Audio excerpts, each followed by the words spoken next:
Bonjour, je suis Denise Laprise, porte-parole de Montmagny en transition.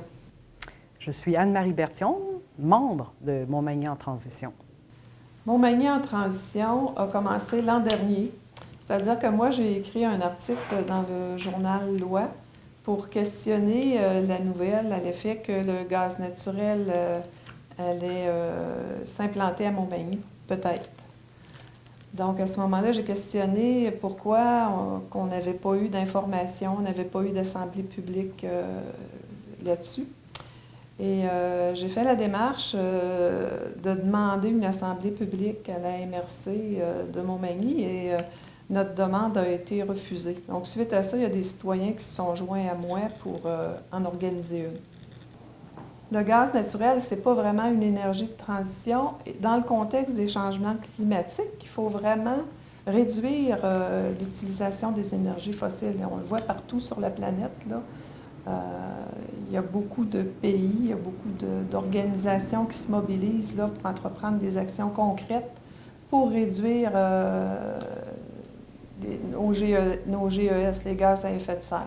Donc, Montmagny en transition, c'est parce que l'an dernier, notre espérance, c'était de mener des actions pour faire en sorte que, avec la population, avec les organisations du milieu, les associations, les conseils municipaux, on en vienne à établir un plan d'action vraiment très concret là, dans notre milieu pour arriver à effectuer la transition qui est nécessaire. J'étais déjà mobilisée dans des comités de citoyens dès l'annonce du projet Énergie-Est. Donc, on remonte à 2013.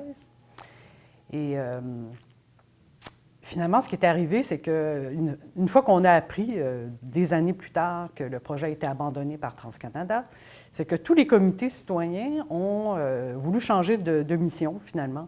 On est passé d'un statut là, de combattre un projet d'hydrocarbures qui était de transporter du pétrole de l'Ouest canadien pour l'exportation. On s'est dit, à travers l'évolution puis les connaissances qu'on a acquises pendant toutes ces années-là, on a réalisé que le vrai sujet, finalement, qui devait prendre toutes nos énergies, c'était celui de la transition. Donc, quand j'ai connu Denise, justement, quand elle a publié sa lettre dans Loi Blanche, moi, j'ai dit, regarde, je pense que s'il y a un mouvement citoyen à initier, c'est vraiment autour de la transition qu'il faut le faire. Puis elle était parfaitement consciente et d'accord. Et je dois dire que presque toutes les personnes qui œuvraient autrefois dans un militantisme contre Énergie-Est sont maintenant dans des comités qui travaillent sur la transition énergétique. On n'a pas de financement. Autrement dit, chaque activité, on commence par la financer, puis on la finance nous-mêmes personnellement. Et on essaie finalement d'aller chercher des dons qui vont nous permettre de renflouer notre petite caisse. Alors donc, depuis 1 an et presque et demi là, maintenant, tout a été initié là, par notre volonté et avec nos moyens. La dernière année, là, on a vraiment travaillé quasiment du 7 jours sur 7, sans compter nos heures, puis on était plusieurs. Donc, le plus grand défi, je dirais, c'est d'augmenter le nombre de personnes qui sont prêtes à travailler concrètement là, sur des projets pour arriver à initier dans notre milieu la transition. Je dirais, il y a des facteurs sociologiques qu'il faudrait peut-être regarder. C'est le niveau de scolarisation dans nos milieux, tu sais. Jusqu'à quel point les gens sont des lecteurs, lisent les nouvelles, dans quelle mesure aussi ils ont un niveau de revenu qui fait qu'ils ont le temps de se préoccuper de ces sujets-là. Tu sais. Fait que c'est un ensemble de facteurs qui fait qu'une population peut être moins informée et moins apte et prête à agir aussi. Mais je dirais aussi que c'est une notion qui est tellement abstraite. C'est un petit peu comme quand quelqu'un va apprendre la nouvelle que, bon, il lui reste quelques mois à vivre, on est un peu dans le déni, là. Je dirais que c'est peut-être ce qui nous arrive. Les changements climatiques, c'est abstrait, ça ne nous touche pas vraiment. On voit qu'il y a des pluies verglaçantes l'hiver, qu'il y a des inondations plus importantes au printemps, qu'il y a des feux de forêt. Des sécheresses. Ici, des sécheresses. Mais ici, chez nous, ça ne nous a pas encore vraiment frappés. Il y a des régions du Québec qui ont été plus frappées que d'autres cette année. Il y a 2 ans aussi. Donc, on voit qu'il y a quand même une progression dans le temps. Est-ce qu'on deviendra plus conscient des changements climatiques au cours des prochaines années? Probablement, parce qu'au plan planétaire, on voit qu'il y a des populations qui remontent vers le nord à cause des sécheresses, à cause du manque d'aliments. À cause des sécheresses, on produit moins de choses. Il y a des pénuries alimentaires. Des problèmes politiques aussi, parce que ça suscite des guerres. Tu sais, le manque de ressources fait qu'il y a une compétition des populations pour les ressources. Quand on a vu l'annonce que le réseau gazier allait être prolongé de Saint-Henri vers Montmagny... Que les budgets sont réservés. Que les budgets... Le projet n'est pas autorisé. C'est vrai, le projet n'est pas autorisé. Il n'est pas connu. Les budgets sont connus, par contre. On sait peu de choses sur le projet et nous, ce qu'on demandait, c'était que la population soit informée sur le projet de A à Z. Et on nous a dit, quand toutes les ficelles seront attachées, on pourra donner l'information. L'information qu'on attend toujours. Mais notre rôle, c'est aussi de faire prendre conscience aux gens qu'on a un énorme effort à faire et que ça, d'abord, il faut l'initier maintenant, puis on va avoir besoin d'argent pour réaliser la transition. Les municipalités vont avoir besoin d'être énormément appuyées, justement pour changer certaines infrastructures. Alors, Montmagny en transition, oui, a beaucoup parlé du gaz naturel. On est probablement les seuls à l'avoir fait. C'est peut-être ce qui fait qu'on est particulièrement mis en évidence. Mais notre raison d'être n'est pas de juste parler du gaz. Puis d'ailleurs, en tout cas, nous, on va attendre de mieux connaître le projet, qu'il soit rendu public à la Régie de l'énergie, pour revenir à la charge, parce que présentement, le projet n'est même pas là, connu publiquement. On ne sait même pas là, est-ce que la demande va justifier ce projet-là. Nous, on connaissait bien Dominique Champagne, on sait quel orateur, quel citoyen engagé, d'une sincérité, d'une authenticité rare, là. On s'est dit, bon, on sait que dans le milieu ici, il y en a des gens qui veulent faire quelque chose, qui sont déjà conscientisés, mais qui sont inactifs. Ce qu'on voulait, c'était pas nécessairement convertir des gens qui sont sceptiques ou qui ne sont pas informés. En faisant venir Dominique Champagne, ce qu'on voulait, c'était réunir ensemble des personnes qui potentiellement pourraient devenir des militants. La meilleure façon d'avancer, c'est de faire en sorte que les gens qui se sont engagés déjà à leur échelle, en signant le pacte, passent à une action plus citoyenne dans leur milieu et fassent avancer aussi le reste de la société. Il faut comme créer un noyau de gens qui se connaissent, qui se parlent, qui montent des projets ensemble, et qui vont amener le reste de la collectivité dans leur sillage. Alors, notre intention, c'est vraiment ça. C'est pour ça que la même journée, on a annoncé une mobilisation environnementale régionale, qui est de dire, bien, on doit commencer quelque part. On va commencer aujourd'hui quelque part en invitant les gens à s'inscrire. On a mis un formulaire tout simple en ligne où est-ce que les gens enregistrent leur intérêt à participer à cette mobilisation-là. On n'a pas défini de territoire, autrement dit, des gens de Bellechasse, Montmagny, Lillet, Kamouraska, qui veulent participer à cette mobilisation-là, s'inscrivent. On va faire une rencontre très bientôt, avant la mi-juin, idéalement, pour essayer de tracer la route à faire ensemble. On a des documents en préparation, là, qui est un plan d'action de transition énergétique, qu'on fait en collaboration avec 2 organisations. On est membre, en fait, de 2 groupes. Mouvement éco-citoyen Une planète, qu'on a contribué à fonder, et le Front commun pour la transition énergétique, qui est une organisation structurée qui accueille autant des comités citoyens que des syndicats. Et c'est vraiment toute la communauté québécoise, finalement, qui a des valeurs et qui veut s'engager à faire la transition, qui travaillent ensemble. Alors, ensemble, on va arriver avec un plan d'action très structuré et qu'on va proposer à nos communautés, à nos élus, à nos entreprises, aux citoyens, pour que tout le monde, on sache où est-ce qu'on veut se rendre et comment on va s'y rendre. Et là, à ce moment-là, ça va être beaucoup plus facile, tous, de savoir qu'est-ce qu'il y a à faire, qui veut le faire, puis chacun va développer probablement des intérêts particuliers pour agir, mais on va essayer de le faire en étant reliés ensemble, parce que c'est beaucoup plus facile d'avancer justement quand on travaille collectivement, puis en voyant la synergie aussi qui se développe entre des groupes mobilisés sur le terrain.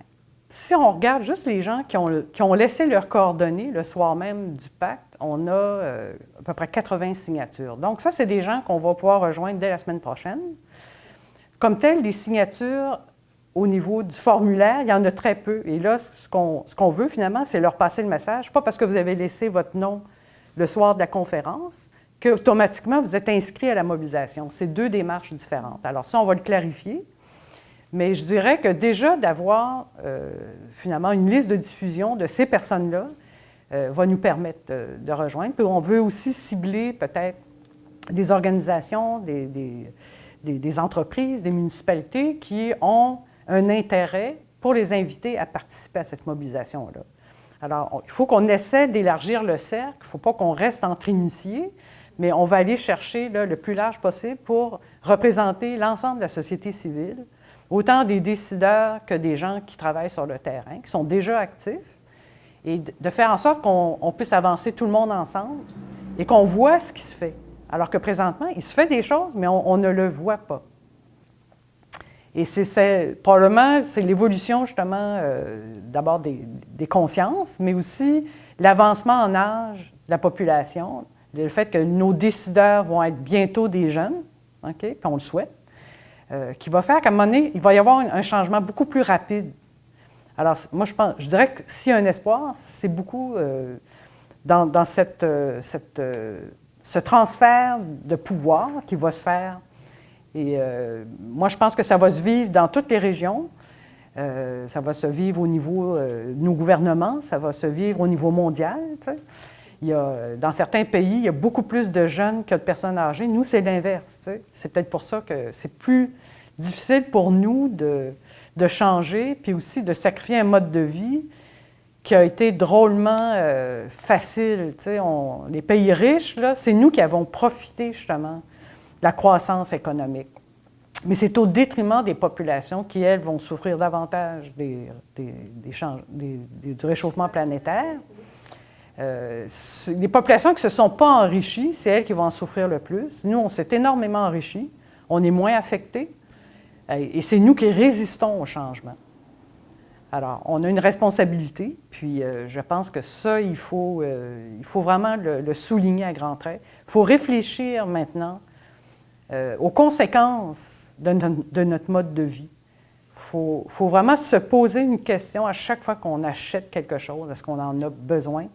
Est-ce qu'on fait mieux de l'acheter produit localement ou l'acheter produit à des milliers de kilomètres dans des conditions souvent environnementalement non soutenables? On a tout ça à transformer. Puis déjà, de se poser des questions au moment où on achète, acheter moins, c'est le bon début. Ça va nous amener automatiquement à faire des choix différents. Bien, moi, je dirais que la force du nombre est plus forte que tout. Bon, l'argent, on le conçoit, là, qu'il y a un pouvoir financier qui dirige, je dirais, nos États. Ils sont plus forts que nos États. Mais la force du nombre est nécessairement plus forte parce que c'est nous qui générons justement les fortunes. Donc, en changeant notre façon de consommer, en faisant des choix aussi de société différents, je pense qu'on a vraiment le dernier mot. Et comme disait Dominique Champagne, nous sommes souverains. C'est une souveraineté à assumer et, dans le fond, à mettre en action. Alors, moi, je dirais que même si ça semble être des concepts très difficiles d'accès, mais déjà localement, en réalisant des projets, en ayant une vision commune et en prenant des décisions collectives, on peut déjà amener des énormes changements qui vont avoir un impact régional très important sur nos collectivités. Alors, je me dis, il faut commencer chez nous, puis donner un exemple que d'autres pourront suivre aisément. Il faut tracer des nouvelles voies, puis si on est assez nombreux pour l'initier, je pense que c'est vraiment réalisable. Pour ceux et celles qui veulent nous joindre ou adhérer à notre comité citoyen, Il suffit d'aller sur la page Facebook de Montmagny en transition ou sur la page du site web Montmagny en transition. Puis je dirais que pour la mobilisation environnementale régionale, qui est, je dirais, un volet différent, parce que Montmagny en transition initie cette mobilisation-là, mais ne sera pas l'organisation qui va la soutenir. Ce qu'on veut, c'est vraiment réunir, créer une synergie avec d'autres citoyens, d'autres groupes, d'autres organisations. Donc ça, c'est distinct. L'information est sur le site Internet. On a un article qui décrit, d'ailleurs, voici un document que vous allez retrouver, que vous pourrez télécharger en PDF, et qui vous mène aussi un questionnaire en ligne. Alors, c'est distinct de Montmagny en transition, parce que nous, on s'est comme donné un territoire d'intervention, c'est la MRC de Montmagny, mais le mouvement est plus large. Donc, en allant sur le site de Montmagny en transition, vous allez trouver l'information, le lien pour vous inscrire. Et je dirais que c'est une inscription qu'on souhaite la plus rapide possible pour amorcer quelque chose de sérieux dès le départ.